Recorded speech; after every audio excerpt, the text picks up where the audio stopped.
গোয়েন্দাগিরি করো না, স্পাইগিরি করো না, অন্যের ব্যক্তিগত বিষয় নিয়ে খোটাখুটি করো না।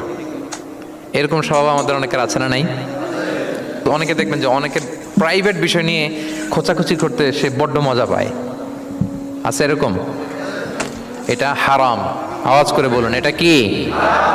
ওয়ালা তাজাসসু, গোয়েন্দাগিরি করো না। Everyone has personal space and no one should interfere someone's personal space. কেউ কারো পার্সোনাল স্পেসে ইন্টারফেয়ার করা যাবে না। প্রত্যেকের একটা প্রাইভেট এরিয়া আছে, প্রাইভেসি আছে। দেখেন ইসলাম প্রাইভেসিকে কত গুরুত্ব দেয়। প্রত্যেকের প্রাইভেসিকে ইসলাম কত গুরুত্ব দেয়। কারো প্রাইভেসির মধ্যে ইন্টারফেয়ার করা এটা ইসলাম পছন্দ করে না। এজন্য খবরদার, কারো ব্যক্তিগত কোনো ইস্যু নিয়ে আমরা নাক গলাতে পারবো না।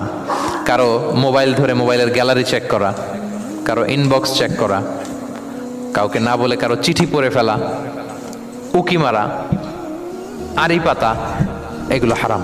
এগুলো কি? তো এরকম সব আমাদের আছে না নাই? আড়ি পেতে শুনতে চাই, উকি মারি, তারপর সে কি করে দেখি তার প্রাইভেট মুহূর্তে, তারপর তার মোবাইল চেক করি, তার গ্যালারি চেক করি, তার ইনবক্স চেক করি। এই দায়িত্ব ইসলাম আমাদেরকে দেয়। এমনকি ইসলামী রাষ্ট্রও যদি হয়, ইসলামী রাষ্ট্রের জন্য এটা দায়িত্ব।